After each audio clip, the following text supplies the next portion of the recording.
So you know how to calculate the lactic energy of this crystal. You should know this value. You should know ionization energy, and you need to know the energy formation of all the elemental steps. Okay. When you understand this principle of calculation, that means when it runs from one point, you run through one cycle, go back to the same position, the total energy will be equal to 0. Then you can calculate everything, because when you need to calculate something, you can find the information about different elemental energy in the literature, or they will provide to you in the examination. Okay. So now we talk about the covalent bonding.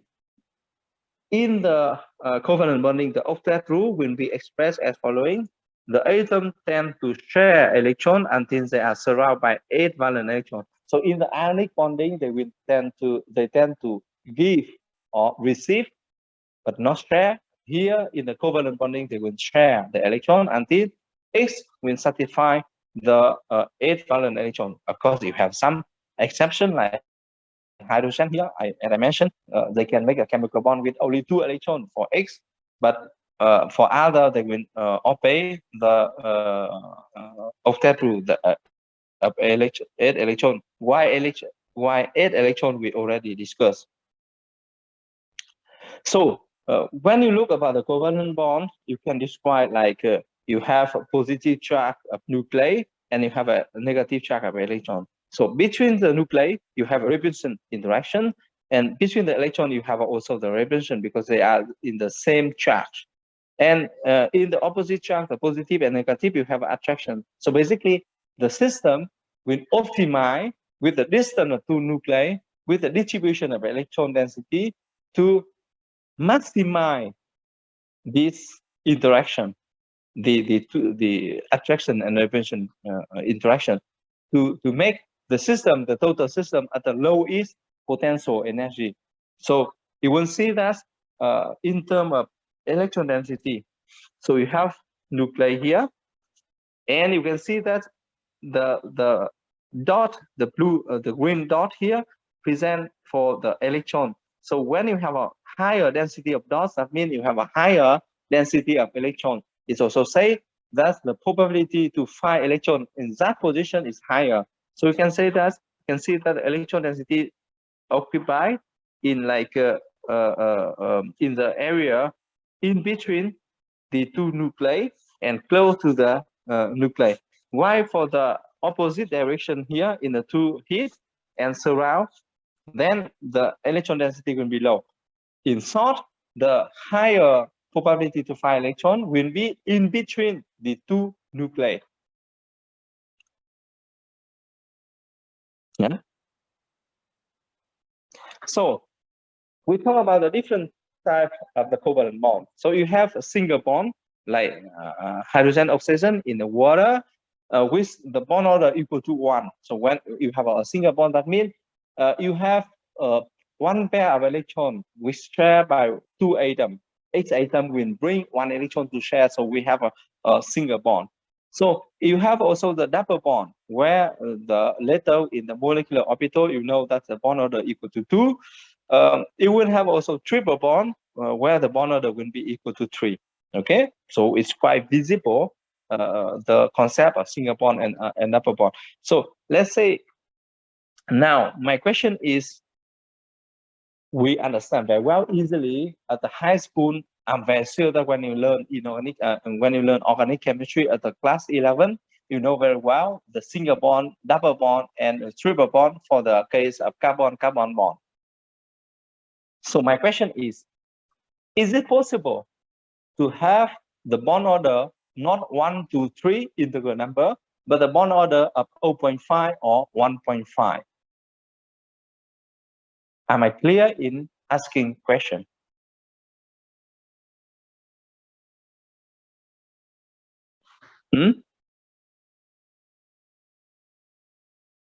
What do you think? Is it possible to have? I think that the Yes. bond order depends on the I think theory that we For example, in the Suppose sulfur dioxide, I heard that that substance does have a special bond order. Okay, let's say my question is it possible to have bond order 0.5, 1.5? Let's say, is it possible to have a bond order 0.5? If the answer is no, forget.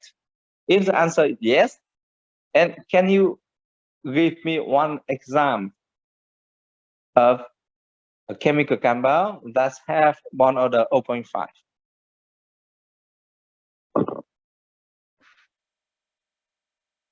Please? I think it's possible. Yes, which one? When use the MO theory, let me see that. And the bond between NO is 2.5. Mm-hmm. Yeah, so like this. Okay. In MO theory. So yes, so how about 0.5?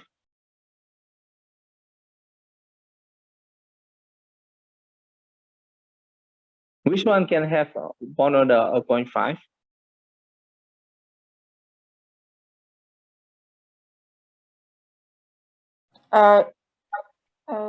Actually, it's like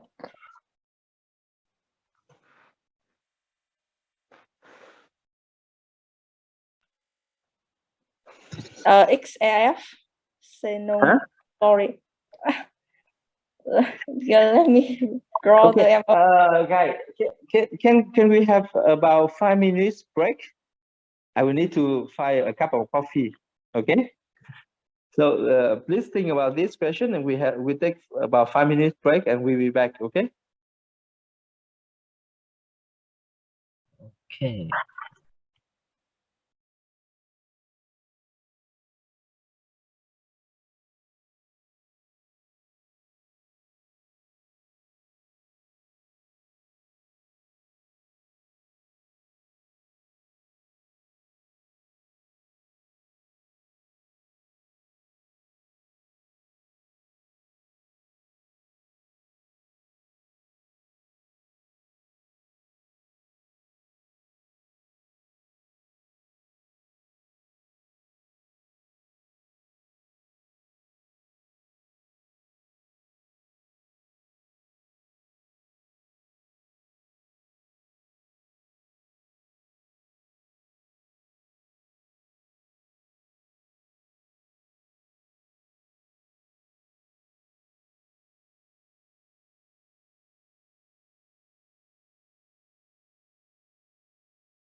Okay, so we start again. Okay.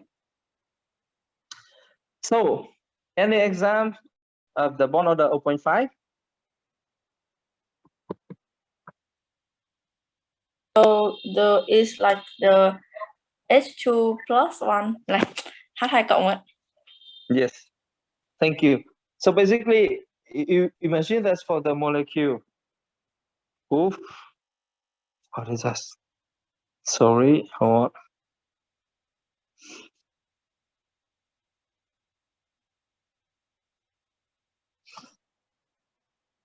So let's say for the hydrogen, you have hydrogen bond like this with a 2 electron, right?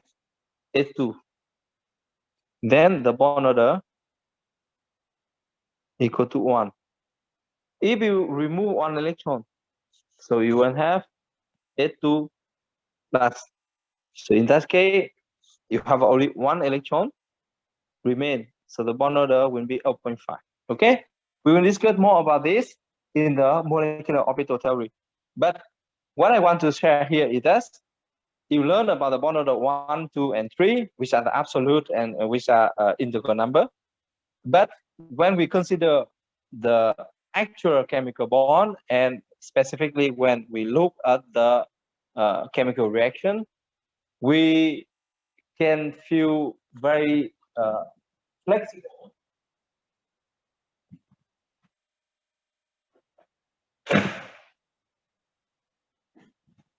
With the concept, with the idea that the bond order can be not integral number, can be 0.5 or even sometime by the calculation, you can have a bond order 0.6, 0.7, something like that. Okay. Not fixed is the absolute value. Now, if you look at the strength and the length of the bond, we see that in terms of the strength, the single is shorter, weaker than the double one, and weaker than triple bond. And in terms of the length of the bond, the single is longer, double bond, and longer than triple bond. Now we talk about the bond polarity. So in an ionic bond, you imagine that the metal will give electron to the non-metal, so it becomes positive charge, and the non-metal becomes the negative charge. So you have the interaction of two ions. Now, in terms of the covalent bond, there's no movement, net movement of electron like this. You pick up electron from the atom and they share together. That means the share electron, the 2 electron, for example, in the case of hydrogen, 2 atoms of hydrogen pick up one electron, put together, and then they can say that both of them can say that the 2 electrons belong to us because they share each other. They share each other the 2 electrons. In the case of hydrogen, the 2 atoms are perfectly identical. So this sharing is equal. But you can imagine also a scenario when the sharing is from hydrogen and fluoride. Okay, so the 2 electrons will be very likely not equally distributed between the 2 nuclei, hydrogen and fluoride. So in that case, you can expect that near to the nuclei of one atom, you will have a higher probability to find electron. It have higher electron density near to the nuclei of one atom than the other one. Then you can imagine that in the case of water, like this one, you share electron, but the electron is more nuclei to the oxygen rather than the hydrogen. Even oxygen and hydrogen both can say that the share electron belong to us. So the electron nuclei more to the oxygen, so you have more negative charge here and the positive charge here. Even they are not absolute ions. In that case, you have polarity. That means the electron will not equally distribute between the two nuclei. Okay. So in that case, we have the concept of non-polar covalent bond. That means electrons are shared equally between the two atoms. So for example, the case of hydrogen. And you have a polar covalent bond when one atom attracts the shared electron more than the other one. Well, when I teach this concept, sometimes you may feel a little bit confused, but I can pick up one very simple example like following. In your class, you have two classmates who one day saying that, wow, general chemistry or form is boring, not helpful, not very useful to earn money. Mathematics, Professor Ho is also very difficult. So let's forget. We make a startup. Then we run our own business. Then the two classmates will say that, okay, if we want to do the business, we need to have money. We need to have funding to have money, have capital. So the two classmates will put equally in this new company the same amount of money. So both become owner of this company. And because they put the same amount of money, they can say that the total amount of money of the company belongs to the, and both can have the same power in the company to make the equal decision. So in that case, you have a covalent bonding. The capital, the money of the company distribute equally for the two guys, and the two guys will have the same power in any decision. You have another cup of the student, a cup of classmates in your class. One is excellent in chemistry, and he invents some chemical solution, a new product, new technology. But he has no money to run his business. And there's another student who is not very good in chemistry, but have money. So they decide now to build up a new company.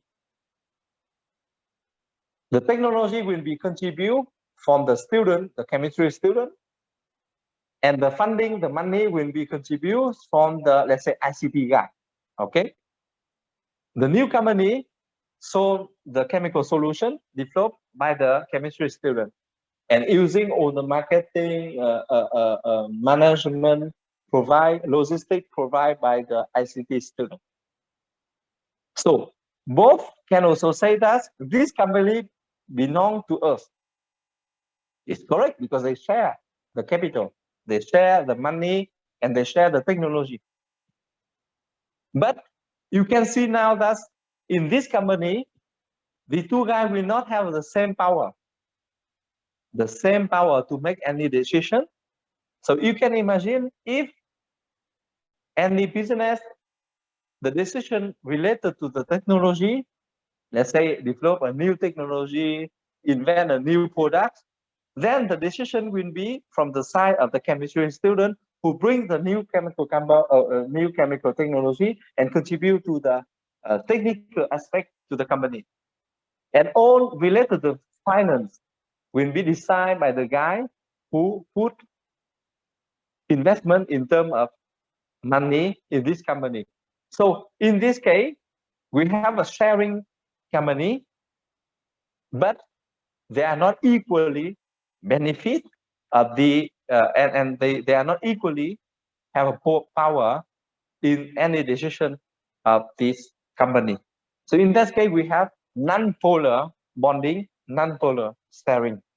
Wow. Technological point of view will be more centralized on the chemistry student, and then finance will be more centralized to the ICT guy. So you can imagine a kind of one company with two director or two co-president, one will occupy the technical aspect and one occupy the funding aspect.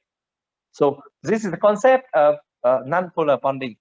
In one chemical compound with a non-polar contribution, you can see that the electron, which is the finance of the bonding, will centralize more in the atom, which have higher electronegativity. Am I clear now?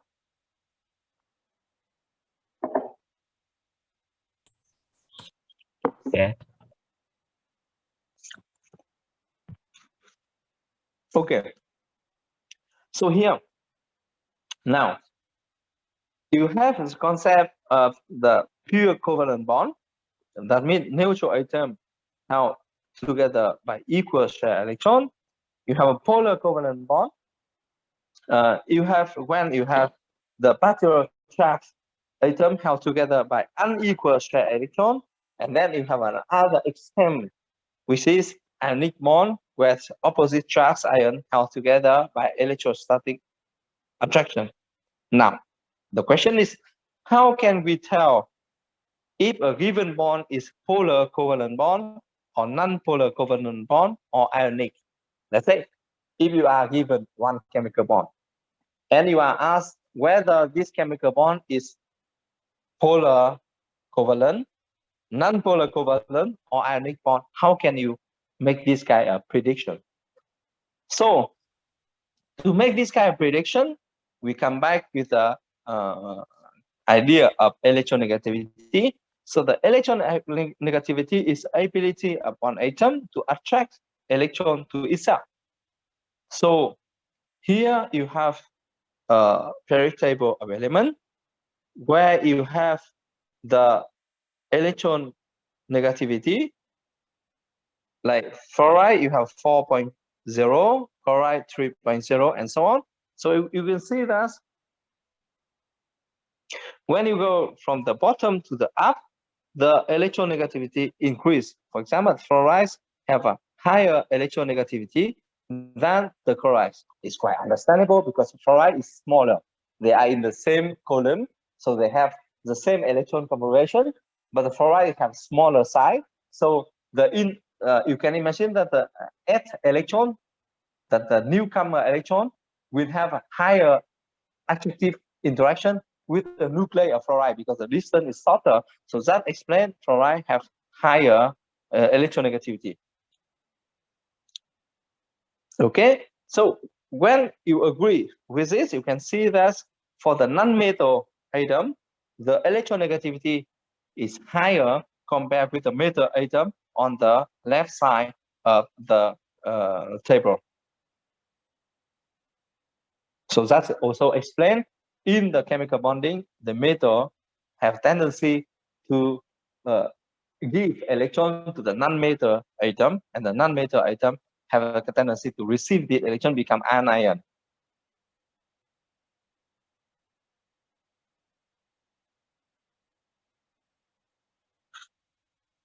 Okay, so here tell you the distribution of electron in one molecule using the theory calculation. So after that, based on the theoretical calculation, you can do the mapping, describing the electron density in the molecule surround the nuclei. So you can see that for the K fluorides here, for the K fluorides, you see that very high electron density in green color here is in between the two nuclei. Okay, so for the K of SF, then you see that very high electron density is in the fluorides, and very low electron density represented by this color is in the hydrogen. So you can say that in the molecule hydrogen F, then the electron is more localized here, so you have negative charge in the fluorides and positive charge in the hydrogen. And for the case of ionic compound like lithium fluorides, you see that the electron density is very high on the fluorides, and the electron density is extremely low on the lithium case ion. Okay, so just looking at the color mapping, you can understand the distribution of electron, and you can predict whether the compound is nonpolar, polar, or ionic. But not all the time you can make this kind of calculation, because when you want to make this kind of calculation, you need to solve the Schrodinger equation. Not easy all the time. So people pick up another method which is very simple to predict the polarity of chemical compound based on the electronegativity value.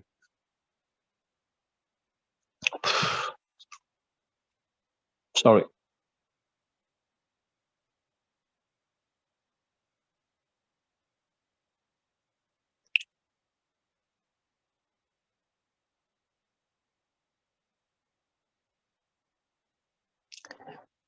Now, now you have a polar bond. So we discussed an other concept we call the dipole moment. So dipole means two electrical charges of equal magnitudes and opposite sign. For example, when you have positive charge and a negative charge in a distance d. Okay, so it will create a dipole, and then it will have a dipole moment that represent the magnitudes of this dipole. So basically, the dipole moment tell you how this bonding is polar. So the dipole moment mu, you see here, mu equal to Q, which is electrical charge, using the unity of Coulomb, and time R, which is the distance of the two atoms, and the unit, which is meth. And the dipole moment has a unit of dipole, and one dipole equal to 3.34 10 power minus 30 Coulomb meth. Okay.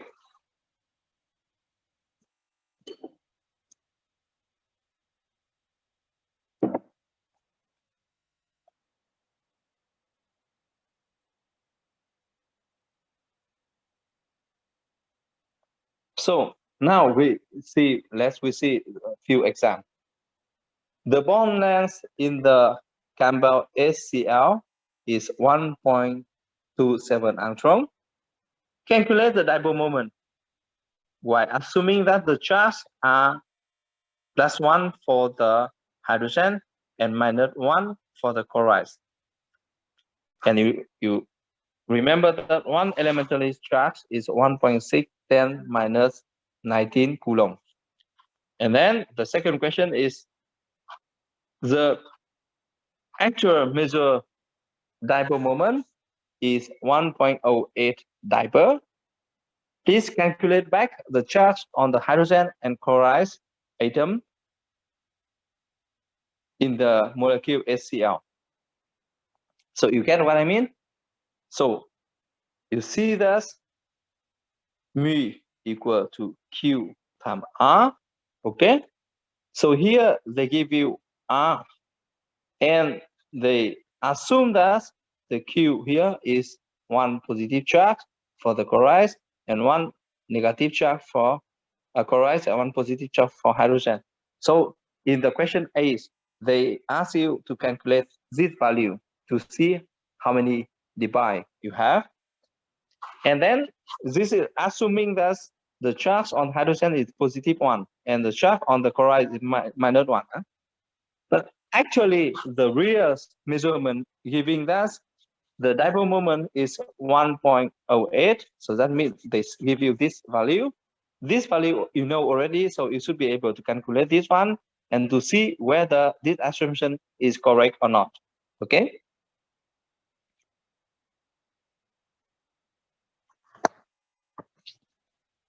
So let's see.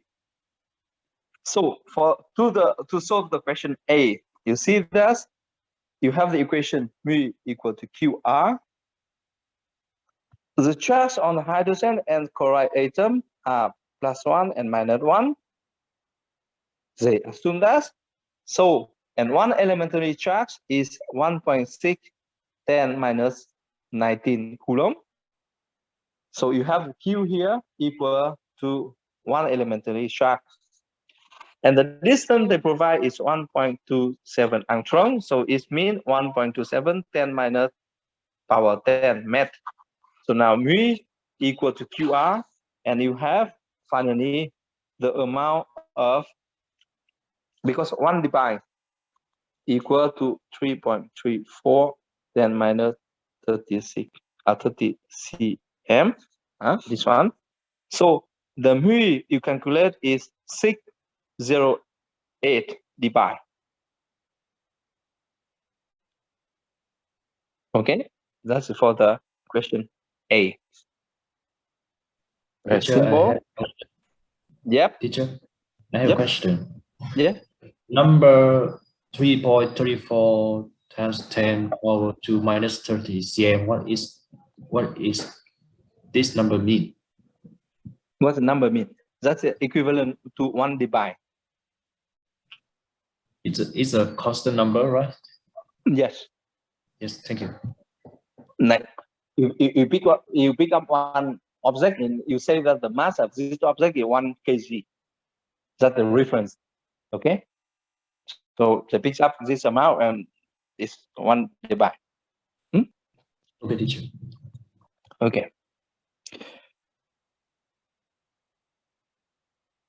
So now to the question B. You have the mu of 1.08 divide. That means the actual dipole moment is much more smaller than the one you assume that hydrogen chloride is ionic compound. Because when you say that the hydrogen have one positive charge and chloride one negative charge, that means you assume hydrogen chloride is ionic bond, right? But the actual measurement of the dipole moment showing that the mu is equal to 1.08 divide. So you know the distance of 1.27 angstrom. So now you can calculate the Q. And Q you can calculate by this equation. So you have Q equal to 2.84 10 - 20. And one, so is one elemental charge is 1.6 10 - 19. So basically this amount equal to 0.178 elementary charge. So basically the actual distribution of charge will be minus 0.178 on the chloride, negative, and the same amount, the same value, but positive charge on the hydrogen. So it's very far from the one positive and one negative charge in the ionic bonding. So that explains why we consider the hydrogen chloride is polar covalent bonding, but not ionic bonding. Okay, when you have this value very close to one positive and one negative, then you have the ionic bonding.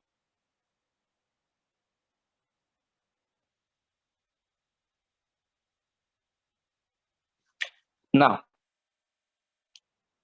the dipole moment you have for the case of carbon monoxide. Yeah. And then the measurement of the dipole moment is 0.122 dipole. Can you calculate the electron density on the oxygen and the carbon in this case? Can you work a little bit on this question?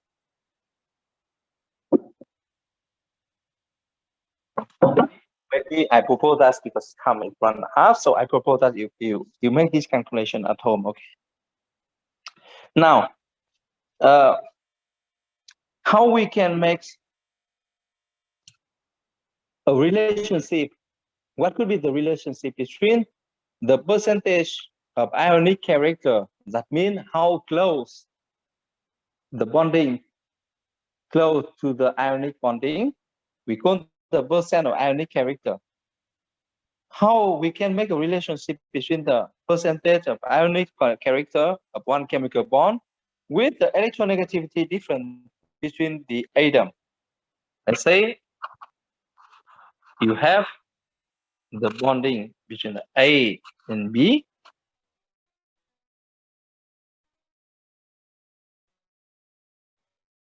So you have electron negativity. So you can make the difference electronegativity in absolute between A and B. So you have the X value here. And then when you have the A and B bonding, you can make the electron distribution, and you have an S minus and then positive here. So when this one gets close to -1, then you can get the ionic bonding. When it's last zero, but small one, you have a polar covalent. This one, I go to the covalent. That means the electron mainly stand in between the two atoms, but not nuclei preferably into one atom. So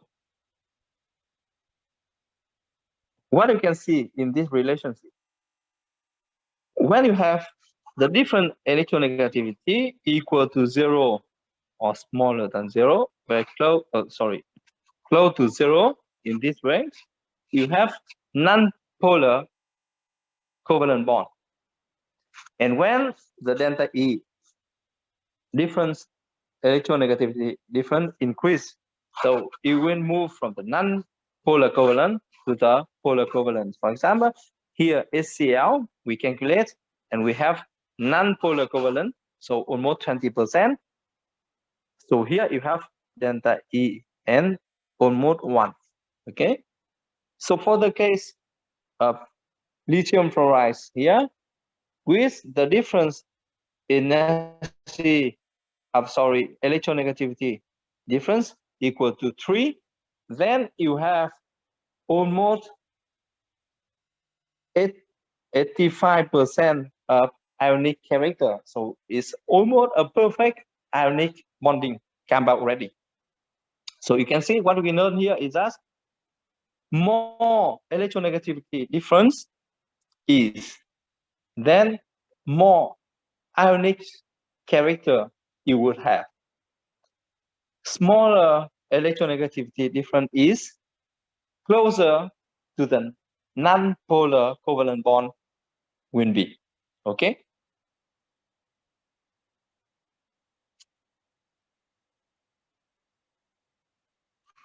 So if you are given one chemical bond with two atoms, you can calculate the difference of electronegativity, and based on the difference, you can estimate, you can predict the ionic character, non-polar character of the chemical bond. So here is one example. We see something strange. Hydrogen chloride with the different energy negativity, the electronegativity of 3.0 minus 2.1. So the famous compound here is this one. Huh? So you take this table, hydrogen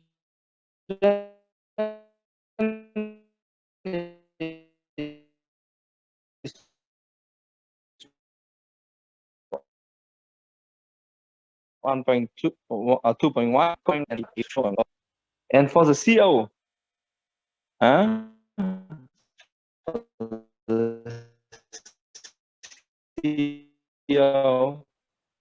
the cut is 2.5 minus is 3.5 equal to 1. Okay, you take here. So now let's we think a little bit.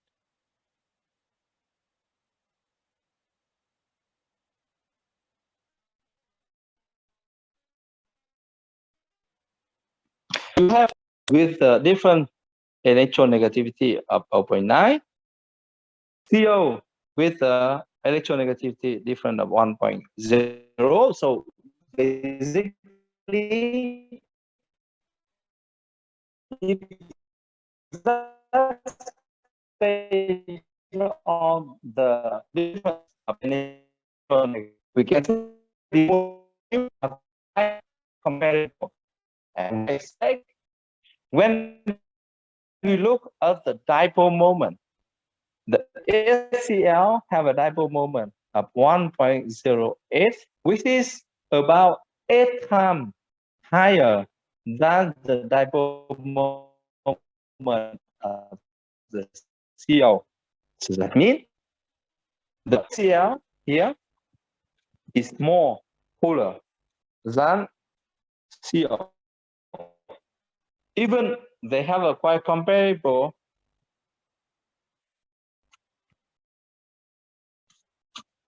electron negativity difference.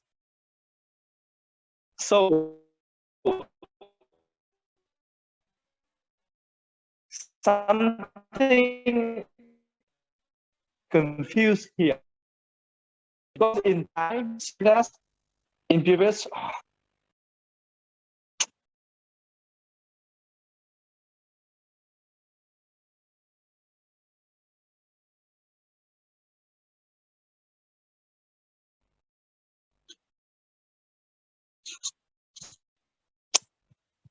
sorry for this.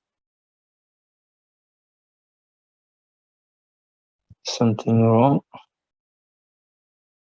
Yeah, in this slide, we say that's when the difference of electronegativity increase, you will have higher polar bond, have a higher ionic character. Okay, so that means when the difference in electron negativity increase, the bonding should be more polar. Then here you have a scenario when you have the two compound with almost similar difference of electronegativity, but they have totally different polarity. Hydrogen chloride is about 10 times more polar than CO. So my question is, how can we explain this phenomena? Is it clear, my question?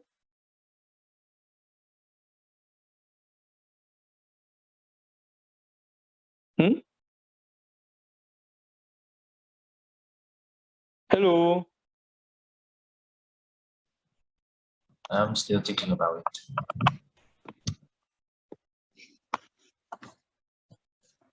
So, but before thinking about this, my first concern is when I explain the problem, can you understand this? Is it clear my way to explain and to state the problem and then ask question?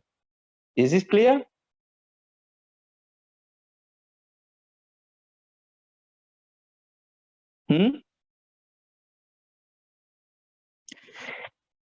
Cái cách thầy nêu vấn đề nó có rõ ràng không?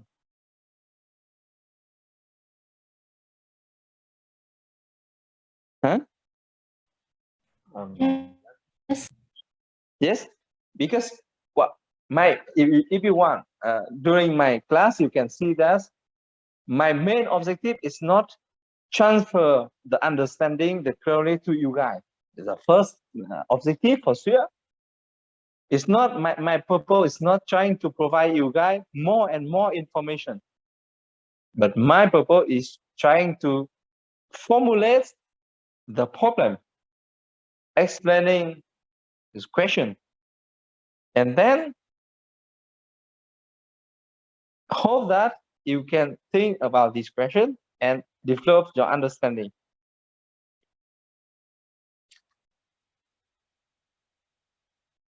Okay?